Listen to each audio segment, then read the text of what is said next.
Greetings,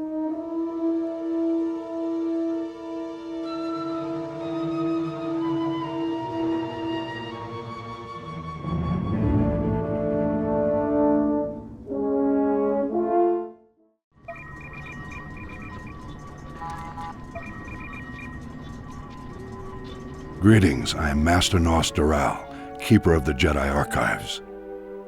The Jedi Council requests I perform a daunting task to revise the Order's historical records in light of new revelations about the formation of the Sith Empire.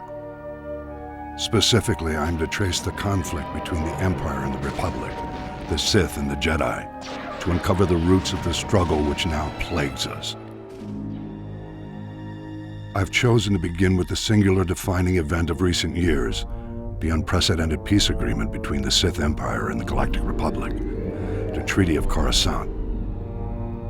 3 centuries after the death of Darth Malak and the end of the Jedi Civil War, the true Sith Empire returned from deep space, attacking the Republic. They began a war unlike any other in the galaxy's history. The Great Galactic War dragged on for decades. Thousands of Jedi and Sith were slain. Countless star systems were ravaged. Though he now controlled half the galaxy, the Sith Emperor grew impatient. He had expected his triumph to come quickly. The Lords of the Emperor's Dark Council surprised the Republic's Senate with an offer of peace, a reprieve the Republic could not afford to ignore. Matters had become complicated for the Republic war effort since the critical trade route between the Outer Rim and the Core Worlds was recovering from the Mandalorian blockade. The Jedi Council urged caution as the Senate considered the Sith offer, but even they had to agree. The war was unwinnable. Peace was the only hope. Republic and Imperial diplomats convened on the planet of Alderaan to discuss a galaxy-wide ceasefire, but the Sith still had one play to make.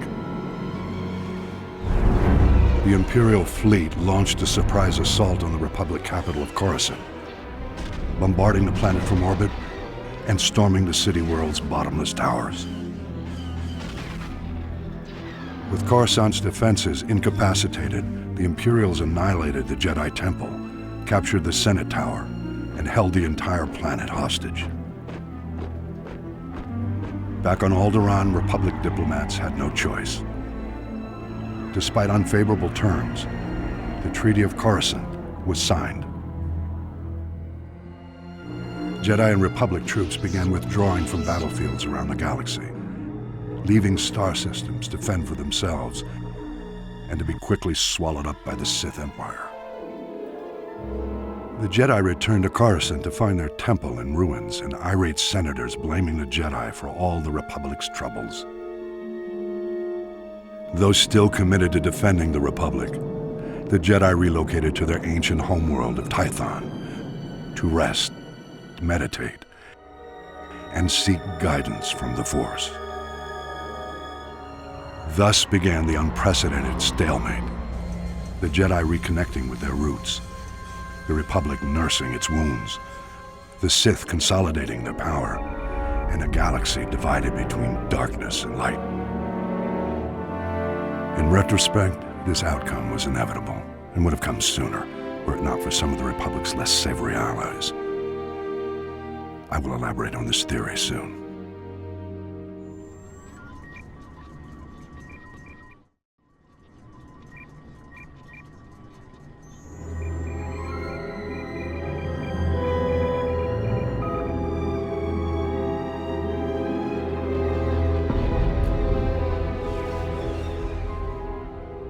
After the sacking of Coruscant, the Jedi Council agreed that the Republic had been undone by the bold cunning of the Empire's strategy. A closer look, however, suggests the sacking of Coruscant was not the crowning moment of the Empire's campaign, but rather a risky maneuver undertaken after all other efforts had failed. The Sith only considered turning to such measures after their efforts were undermined by an unlikely Republic ally, the criminal smuggling contingent that broke the Mandalorian blockade. The blockade choked the primary trade route for providing Republic military support to the Outer Rim and the main hyperlane for bringing raw goods from the colonies to the core worlds. Long-standing holdouts in the Outer Rim began folding to the Empire, and critical supplies vanished from the core worlds almost overnight.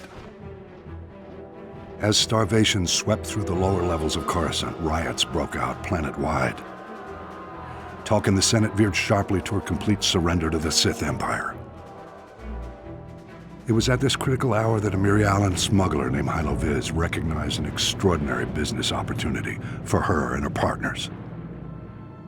With the Republic willing to pay any price for raw goods, Hylo's plan was simple: break the Mandalorian blockade. Loading massive freighters with all the goods the Outer Rim had to offer, Hylo and her fellow smugglers hauled their loads to within a parsec of the blockade and stopped still. Distracted by suspicious freighters, the Mandalorians never knew what hit them. A motley fleet of small starships dropped out of hyperspace and opened fire. A massive space battle ensued. The smugglers' light freighters ran rings around the Mandalorian cruisers. But even so, Hylo Viz and her band were outmatched. Fortunately, Republic Strategic Information Systems was tipped off and starfighters were scrambled from nearby systems. With their assistance, the Mandalorians were quickly overcome. The blockade broken, Hylo Viz brought freighters full of raw goods into Coruscant and walked away with more wealth than she had ever imagined. An elaborate medal ceremony was held in her honor, but Hylo never showed. She was long gone. Rumor has it Hylo Viz was killed a year later for double-crossing the Hutts. Regardless, through this unlikely hero's efforts, the Republic war effort gained a reprieve. At the time, many believed the Empire was behind the Mandalorian blockade. My research indicates a far more elaborate explanation. I will share that in my next report.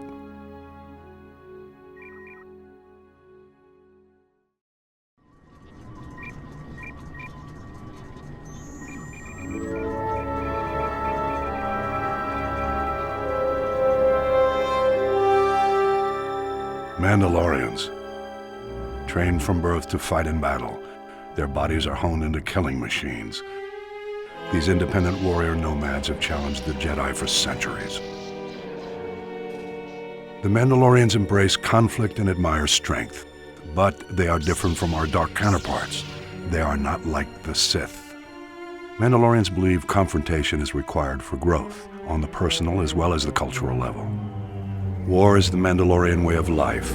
Combined with their thirst for conquest, it makes them undeniably dangerous. However, we must acknowledge that their commitment to self-improvement is not unlike our own. And there's even something respectable about their rugged sense of honor. But they are not our friends. The Mandalorians' allegiance to our enemies has cost us dearly. After the Sith Empire's initial onslaught, star systems continued to fall, until the Jedi finally managed to stop the enemy's advance in the Mid-Rim. For the first time in decades, the Republic Senate breathed a sigh of relief, but it was short-lived. In the arenas of Geonosis, a young gladiator had risen to prominence, calling himself the New Mandalore, a title unclaimed for centuries, a title reserved for the greatest warrior in the galaxy, a warrior worthy to lead the Mandalorians. Though it had been centuries, the descendants of the once proud culture had not forgotten the legends of the Mandalores who had gone before. Spread far and wide, working as mercenaries and bounty hunters, when the new Mandalore called, his loyal subjects came. Mandalore's call was simple: to confront the galaxy's greatest challenge and fight the legendary knights of the Jedi Order.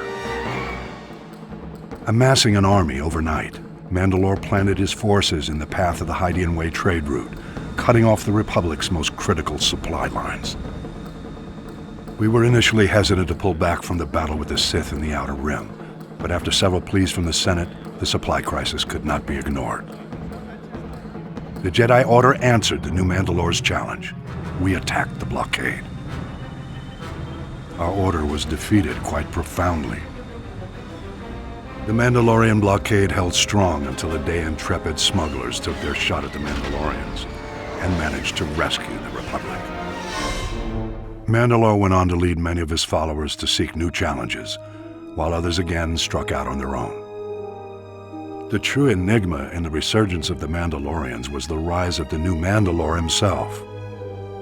I will endeavor to find clues to this enigma for my next report.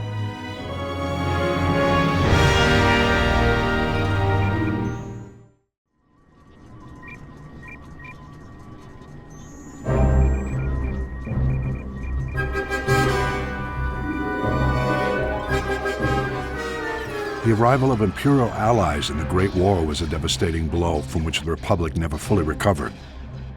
This was the second step in the Sith Emperor's master plan. Recent Republic strategic information reports proved that the rise of the Mandalorians was orchestrated by Imperial intelligence. We know extremely little about this shadowy organization, but Imperial intelligence operatives are clearly just as deadly as their Sith superiors. The galaxy's criminal networks wavered endlessly during the Great War, debating whether to back the Republic or the Empire.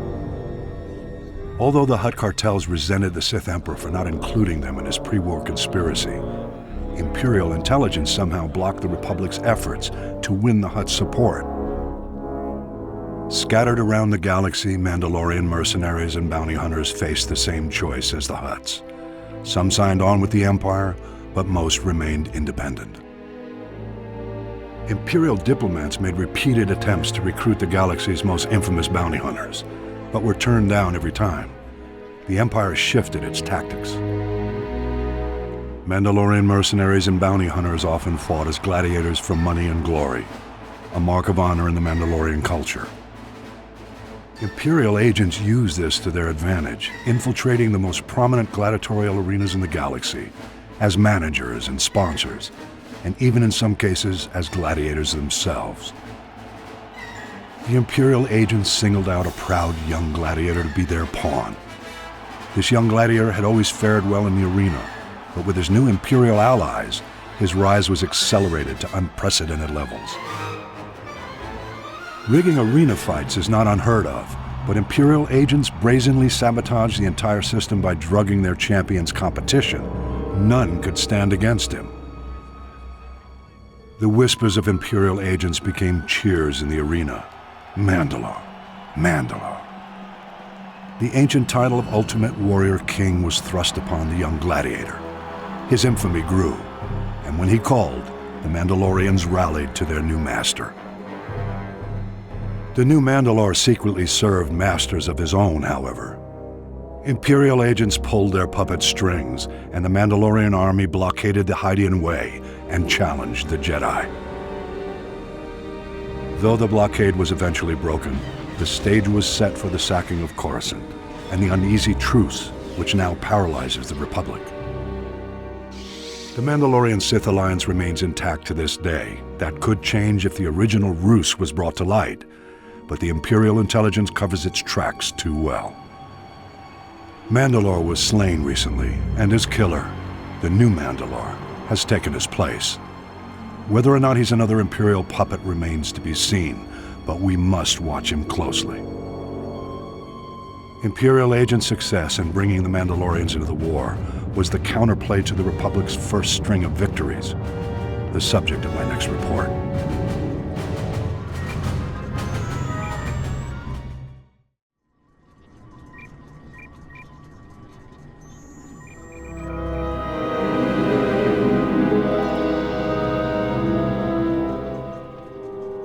When the Emperor planned the Republic's destruction, he did not foresee the need for alliances.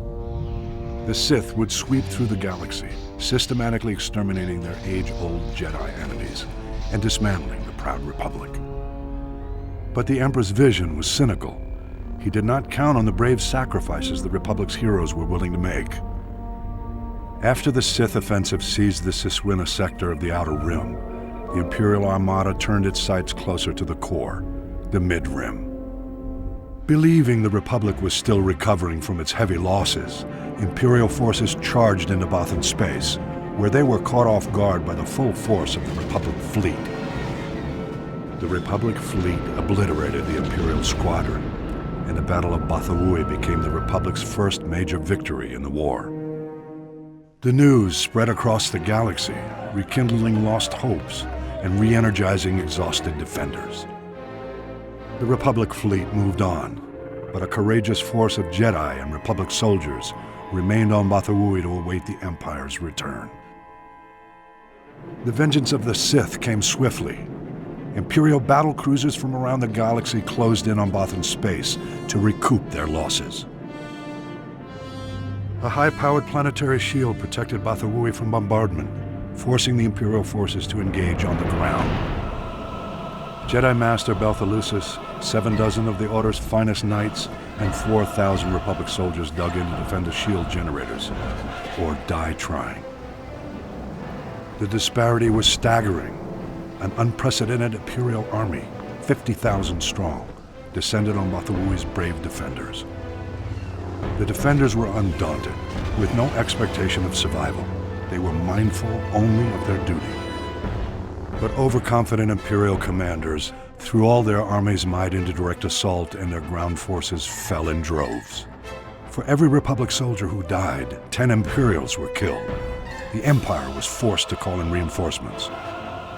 Despite the defenders' determination, their lines were whittled away until only a handful of soldiers and Jedi remained. They rallied to the Jedi Master Elusis for a final stand. Imperial Grand Moff Zelos offered to spare Master Elusis if he and his brave comrades would surrender. Neither pride nor foolhardiness drove the defenders' decision. They were guided by the Force. They had passed beyond the fear of death. Their glorious last stand will never be forgotten. Elusis and his men fell, but not before the Imperials were driven to retreat. The Battle of Bothawui was a draw. The heroes of Bothawui inspired bold New Republic strategies that eventually halted the Empire's advances. In retrospect, though, the Republic had lost too many systems in the early years of the Great War. The execution of the Emperor's brilliant strategy was flawless. Survival was the best the Republic could hope for.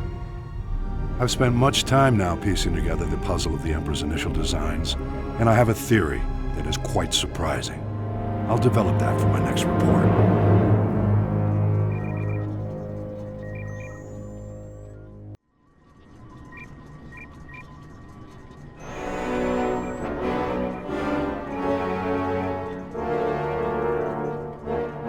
The onslaught of the Sith Empire was an event unlike any other in the history of the Republic. The Sith materialized from nowhere and launched an offensive of colossal proportions. Horrifying reports from the Outer Rim seemed to portend the utter destruction of the Republic. The rapid onset of galaxy-wide terror and panic was part of the Sith Emperor's meticulous calculations. His plan was flawless. Sith battle cruisers first appeared on the fringes of the Tingle Arm. Unaware of the ship's origins, we dispatched a diplomatic convoy with a small starfighter escort. The Emperor wanted us to witness the full might of his forces before he attacked. The diplomats had just enough time to transmit images back. Then they were annihilated. Immediately thereafter, the Sith began a full assault on the Republic allies in the Aparo sector, which fell before the Republic fleet even arrived. Then our allies turned on us. The Sith had secretly established puppet governments on Belkadon, Serpenal, and Ruria. The Republic fleet suddenly found itself in enemy territory, fighting desperately on all sides. The Republic rallied every available ship to support the fleet, leaving only a handful of Jedi security ships to patrol Korriban. Regrettably, Korriban fell back into the enemy's hands without the Jedi Council even knowing about it. Overwhelmed and desperate, the Republic fleet scattered, fleeing from the Tingle Arm to avoid complete annihilation.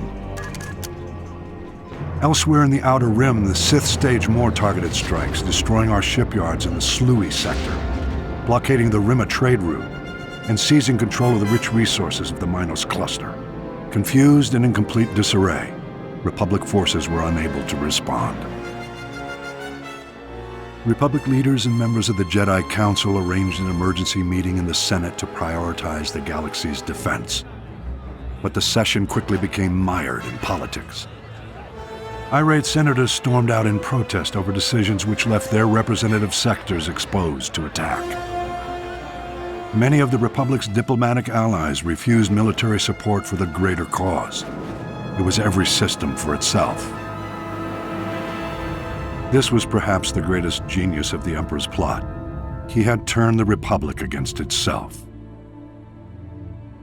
While the Republic played politics, the Emperor used the time to reconfigure his forces for the long push into the galactic core.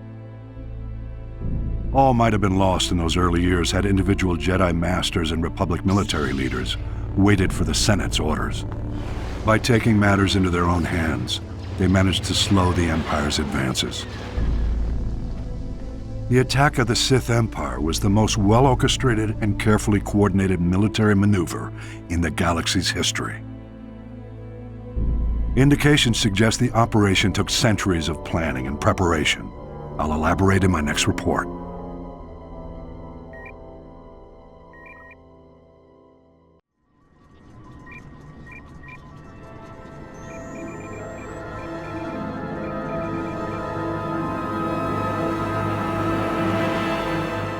The centuries preceding the Great War were a time of peace and growth for the Republic. Dozens of new star systems joined the Galactic Senate. For the Sith Empire, however, these centuries were marked by a rapid acceleration in the preparations for war, an effort in which the Sith showed surprising cooperation and sacrifice. I have long suspected that during this extended period, the Sith spent generations infiltrating Republic political circles, and even the Jedi Order. Reviewing historical records, I have uncovered strong evidence of one such case. Ezar Kun was a fourth-generation Jedi, widely considered to be the most promising Padawan in the Order. Having a similar heritage, the venerated Jedi scholar Master Baral Over took Gint as his apprentice. Together, Over and Gint traveled the galaxy, studying the mysteries of the Force. Over the years, the pair became more and more ambitious, eventually undertaking a daunting mission. They set out to explore the ancient Sith temples on Yavin 4. Their goal was to investigate the final resting place of Naga Sadow, one of the most powerful Sith Lords who ever lived. Arriving on Yavin 4, Over and Gint discovered that Naga Sadow's twisted Massassi warriors had survived the centuries. The Massassi originated as a Sith subspecies, forming the backbone of the earliest Sith armies. But Naga Sadow subjected his Massassi followers to heinous experiments, turning them into dark force-wielding monsters. Gint and Master Over fought bravely against the Massassi, but they were defeated and forced to flee deep into the temple. There they encountered the dark energies still lingering in Naga Sadow's tomb. Weeks later, Master Over returned to the Jedi Temple on Coruscant, alone, wounded and half insane from the tortures he had endured. After a lengthy recovery, Master Over told a tale of the horrors he faced and of Gint's tragic death. Several years passed.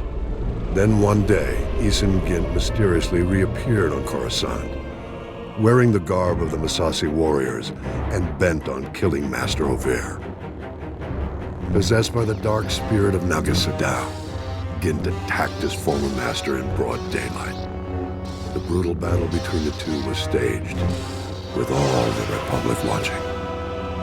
Gint's borrowed powers were formidable, but Master Over won the day. Over's triumph over darkness was celebrated, and the Jedi Council assumed that all was well. The question no one asked was this: why would Naga Sadow's spirit seek vengeance, specifically against Master Over?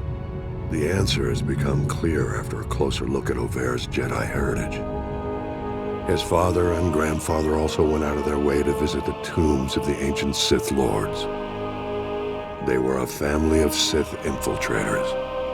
Over's mission on Yavin 4 was not for the Jedi. It was on behalf of his true master, the Dark Emperor of the Sith. The Emperor knew the spirits of the ancient Sith Lords could be a threat to his power when he returned to the known galaxy a century later. Ovair's trip to Yavin 4 was a preemptive strike. To seal Naga Sadow's tomb and ensure the Emperor's only enemies when he returned would be the Jedi and the Republic. How unfortunate that we've only learned the terrible truth about Master Ovair more than a century too late. Of course, this revelation only raises further questions. What other acts of dark subterfuge were Ovair and his family involved in? This will be the starting point of my next report.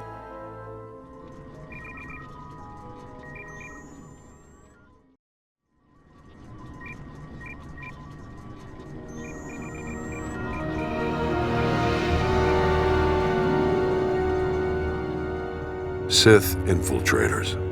We are now certain that the Sith Empire began laying the groundwork for its return as far back as the Jedi Civil War. In fact, it's clear that the origins of the Jedi Civil War itself were not as simple as we once believed. The Sith Emperor's first representatives to return to Republic space are well-known names: Darth Revan and Darth Malak. Revan is remembered now as a legend, a great hero of the Jedi Order. But that was only after his redemption. Revan and Malak first rebelled against the Jedi Council by ignoring orders and assisting the Republic during the Mandalorian Wars. Revan's success in defeating the Mandalorians caused the Council to question its orders, but none realized how far Revan had already fallen. After their crushing victory on Malachor V, Revan and Malak chased the Mandalorians into deep space. It was there on Drum and Kos that they encountered another enemy entirely, the Sith Empire reborn. We know nothing of what transpired when Revan and Malak met the Sith Emperor. One thing is certain: when they returned, they did so on behalf of their new Dark Master. The fall of Revan and Malak to the dark side was complete. The Emperor sent them back to the Republic to make preparations for a full-scale Sith invasion. Their mission was to recover the maps leading to the ancient Star Forge, constructed by the Rakata more than 25 centuries ago. With the Star Forge, the Emperor planned to accelerate the construction of the new Sith Armada. He would exact his vengeance against the Jedi and the Republic centuries ahead of schedule. The ambitions of Darth Revan and Malak grew quickly, though. As they drew closer to the Star Forge, the two Sith Lords began to have visions of their own empire. Fortunately for the Republic, Malak's thirst for power drove him to betray his master. He attacked Revan's ship and left his former master for dead. The Jedi found Revan wounded and unconscious. After much debate, the Council made a controversial decision to erase Revan's memory and retrain him as a Jedi. Working with Jedi Master Bashila Shan, Revan recovered his strength. He then rescued the Republic and defeated his former apprentice.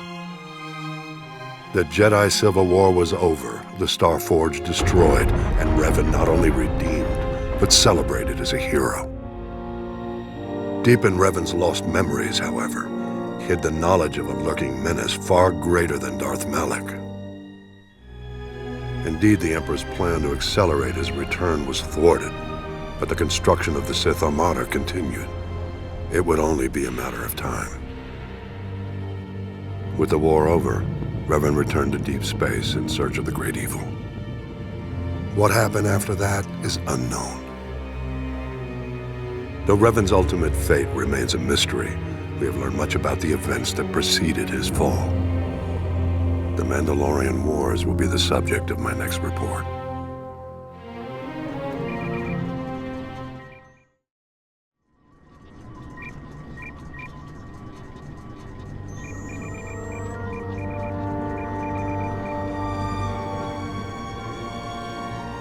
Revan and Malak did not fall to the dark side in a single moment.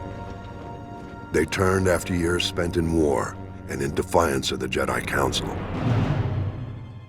Revan and Malak's descent into darkness actually began with compassion. The compassion that compelled them to enter the Mandalorian Wars. Of all wars in Republic history, the war with the Mandalorians was the bloodiest, due in large part to the Mandalorians' ambitious leader. Mandalore the Ultimate sought to create the most powerful army in the galaxy. To achieve this, he had to defeat the Republic and its Jedi protectors. Calling together the Mandalorian clans and recruiting new warriors as Neo-Crusaders, Mandalore began conquering unaligned worlds in the Outer Rim. The Mandalorians fought Republic allies on many fronts, but the Republic military wasn't fully mobilized until Taris was threatened. In the first series of battles, the Republic proved victorious.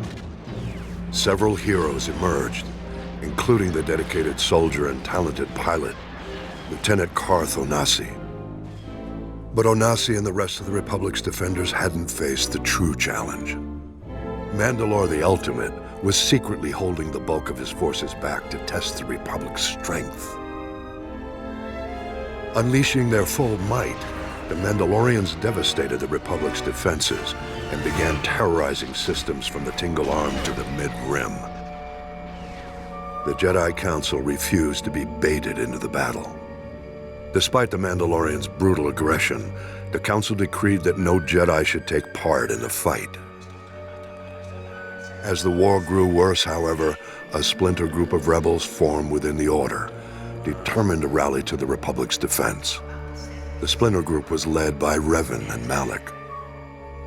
Joining Onasi and the rest of the Republic's troops, Revan and Malak turned the war around. Revan led the Republic's forces in a powerful push to drive the Mandalorians from Republic space. In the final battle, Revan single-handedly slew Mandalore. He then activated a superweapon which destroyed an entire planet and everyone on it. Revan's act destroyed the Mandalorian armies and ended the war, but sacrificed the lives of thousands of Republic troops and Jedi in the process. With the war over, dutiful Republic soldiers like Carth Onasi returned to their post, but Revan and Malak pursued the remnant of the Mandalorian armies into deep space. It was there, of course, that Revan and Malak found the Sith Empire, and upon meeting the Emperor, their fall to the dark side was complete. Though it became a boon to the Emperor's plan, none suspected that the hand of the dark side played a role in the Mandalorian Wars. A closer analysis of history suggests otherwise. The story of Exar Kun in my next report.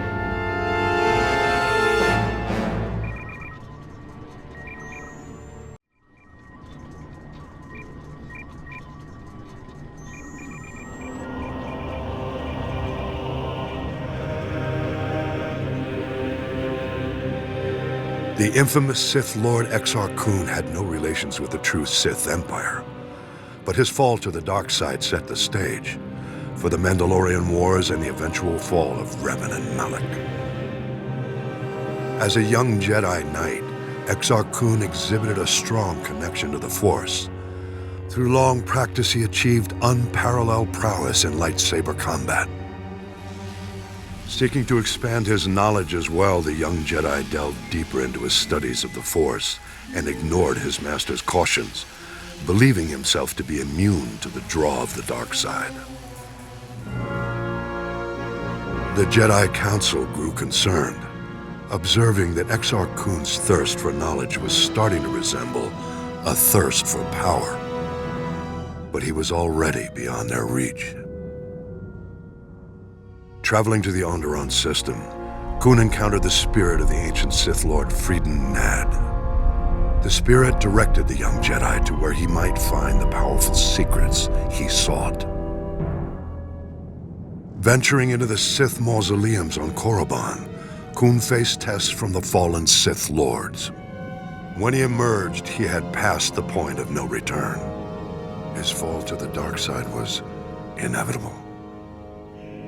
To complete his indoctrination, Exar Kun journeyed to Yavin 4. There, like others who came before and after, he encountered the fearsome Massassi warriors created by Naga Sadow. The Massassi captured Exar Kun and offered him as a sacrifice to an ancient Sith worm. Facing death, Kun fully embraced the dark side and channeled his hatred to kill the worm. Empowered, the young Sith Lord then enslaved the Massassi and recovered an ancient Sith battleship, abandoned centuries earlier by Naga Sadow. However, ruling Yavin 4 was not enough. Seeking to establish himself as the undisputed Dark Lord of the Sith, Exar Kun attacked the Krath cult of the Empress Tita system. Among the Krath, Exar Kun came face to face with another fallen Jedi, whose strength matched his own, Ulic Qel-Droma. Qel-Droma had fully embraced the dark side after unsuccessfully trying to infiltrate the Krath and dismantle their cult from within. After a long duel, Qel-Droma and Exar Kun joined forces. Exar Kun is the undisputed Dark Lord of the Sith, Qel-Droma as his apprentice. Their armies, Krath and Massassi, combined to form the infamous Brotherhood of the Sith. The Brotherhood then waged a ruthless war against the Republic and the Jedi. After winning several battles, the Sith attacked the Jedi library on Ossus. There, Qel-Droma struck down his own brother. Ossus was destroyed in the battle. The Sith were victorious, but their triumph was short-lived. Remorseful for killing his brother, Qel-Droma abandoned the dark side and betrayed Exar Kun. The Republic drove Kun back to Yavin 4,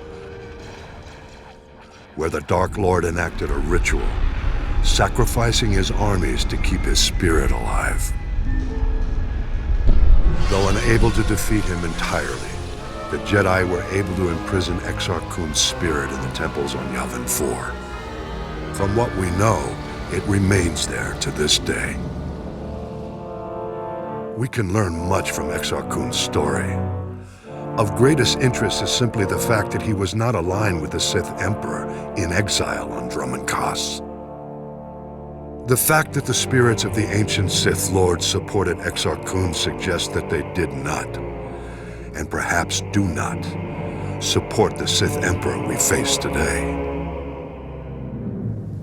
We have very little information about the Emperor or his efforts to rebuild his empire in exile.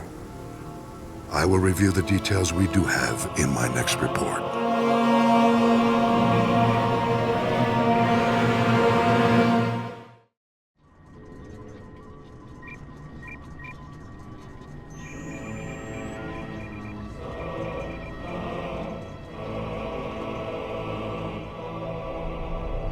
For more than 1,000 years, the resurrected Sith Empire advanced unchecked in deep space. All the while, we Jedi believed the Sith were extinct. Though several self-proclaimed Sith Lords challenged the Republic, they were all fallen Jedi, not true Sith. The true Sith were the biological descendants of the ancient red-skinned race native to Korriban. The true Sith were extinct, except those who fled into exile 900 years ago. The success of their reincarnated civilization is testimony to the dark genius of the Sith Emperor. But the dedication of the Imperial people must be acknowledged as well.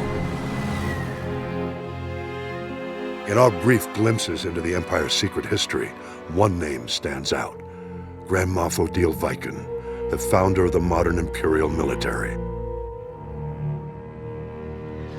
As a child, Viken was one of the few hundred survivors who fled the carnage on Korriban at the end of the Great Hyperspace War. To escape their enemies, the Emperor led a small fleet of Sith ships in a hyperspace jump into uncharted regions. The exile fleet wandered in deep space for many years thereafter. During this time, Viken learned navigation and became one of the fleet's most respected pilots. The survivors finally settled on the jungle world of Dromund Kaas. There, the Emperor revealed his vision to build a new civilization of unrivaled efficiency. And he promised his people vengeance. He promised them an empire destined to dominate the galaxy, an empire destined to bring about the Republic's destruction. The Emperor's role in Reconstruction was as visionary alone. He said to have withdrawn into isolation and left the logistics to a newly formed Dark Council and to loyal Imperial leaders like Odile Viken. While the Dark Council debated long-term plans in the Sith power structure, the young Viken took on the monumental task of establishing order. Viken drafted every non-Force user of age into the new Imperial military. He then developed the Imperial Military Training Regimen that remains to this day. With his army well-trained, Viken led a campaign to carve a footprint into the wilderness of Dromund Kaas, to create room for the Empire's new capital to flourish. Records suggest that during the campaign, he personally slew a rabid Tyrantatek on the site where the Imperial Citadel stands today. After establishing the Empire's dominion on Dromund Kaas, Viken turned his attention to constructing a new Imperial Navy. Dividing his troops between engineering, mining, and manufacturing, he laid the groundwork for an ambitious plan, the creation of the Imperial Armada. By his own estimates, the task would take centuries. Viken knew he would never see even a fraction of his plan's success. Nonetheless, he garnered the support of the Dark Council and started the work. It was this act which earned Viken the honor of being the first Grand Moff recognized in the new Imperial military. Grand Moff Viken was eventually killed during an Imperial campaign to conquer an alien system in deep space. He died in battle on the bridge of a prototype Star Destroyer, a fitting end to the first Imperial Grand Moff. Though Viken was lost all those centuries ago, his plan and his name lived on to inspire countless generations who marched under the Imperial banner. Viken's story represents the surprising loyalty the Imperial citizens show to an empire in which they will always be subservient to the Sith. I believe the roots of this loyalty lie in the events of the Great Hyperspace War. I'll explain my theory in a subsequent report.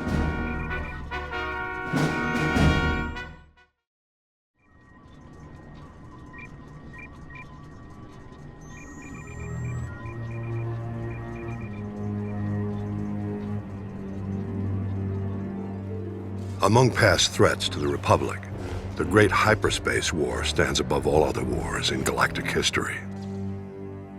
In fact, the battle we fight today is in many ways an extension of this same conflict. The Sith Empire we believe we had destroyed in this war has now returned to avenge its defeat. The historical factors that set the stage for the modern conflict bear close examination. I believe the greatest factor of all may have been the way the Republic concluded the Great Hyperspace War.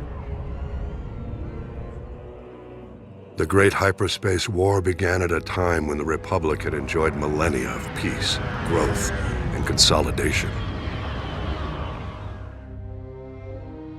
In contrast, the Sith Empire was ending its centuries-long adolescent period. Undiscovered by the Republic, the Sith had conquered all of the star systems near Korriban. They were now seeking new opportunities for expansion. At this time, A brutal power struggle had broken out following the death of the Sith ruler. Among the contenders was the Dark Lord Naga Sadow. Whether by chance or destiny, it was at this time that two Republic explorers stumbled onto Korriban. Naga Sadow seized this opportunity to gain political advantage. The explorers were imprisoned as spies, but Naga Sadow staged an attack to liberate the explorers. He left evidence, suggesting the attack was a Republic military operation. Leveraging the widespread fear of an impending Republic invasion, Naga Sadow rallied the Sith to unite behind his cause, a preemptive strike against their newly discovered enemies. Eager for war, the people embraced Naga Sadow as their new ruler. His first act was to launch a vicious assault against the Republic. The Sith armies attacked on several fronts, including Coruscant itself. Naga Sadow commanded all his forces from a meditation sphere suspended over a giant star. The initial onslaught overwhelmed the Republic's unprepared defenses. The Sith Empire's victory was almost assured, but as happened so often, the dark side turned upon itself. Naga Sadow was betrayed by his apprentice. Though the apprentice was defeated, the attack did succeed in breaking Naga Sadow's battle meditation. The tide of the war turned. The Sith were lost without their leader's direction, and the Republic forces soon chased the invaders back to the very doorstep of Naga Sadow's meditation sphere. Recognizing his imminent defeat, the Sith Lord abandoned his forces and started a chain of events to destroy the nearby star and everything in its vicinity. Naga Sadow fled back to Korriban, only to discover renewed opposition to his rule. Civil war broke out, whittling away what was left of the Sith Empire's already weakened armies. Naga Sadow defeated the upstarts, but the Sith were defenseless when the Republic fleet attacked shortly thereafter. As the Republic fleet wiped up what remained of the Sith military, Naga Sadow fled again, this time into permanent exile on Yavin 4. It was at this moment the Republic made what might now be considered a mistake. The Sith no longer posed a threat to the Republic, but the Supreme Chancellor was unsatisfied. Jedi and Republic forces were sent to Korriban and other Sith planets to ensure no remnants of the Sith Empire remained. It was this action which drove the surviving Sith to flee into deep space, with the new Dark Lord who rose to take Naga Sadow's place. The same Dark Lord they continue to call Emperor to this day. I believe this was why he led his people to rebuild their civilization on Drummond Kaz. And this was why they returned 13 centuries later to get revenge against the Republic. One must wonder how things might have been if the Republic had handled the end of the Great Hyperspace War differently. We mustn't forget, though, the conflict at the heart of the Great Hyperspace War and the war we fight today began even before the Sith Empire rose to power. I'll elaborate in the next holo record.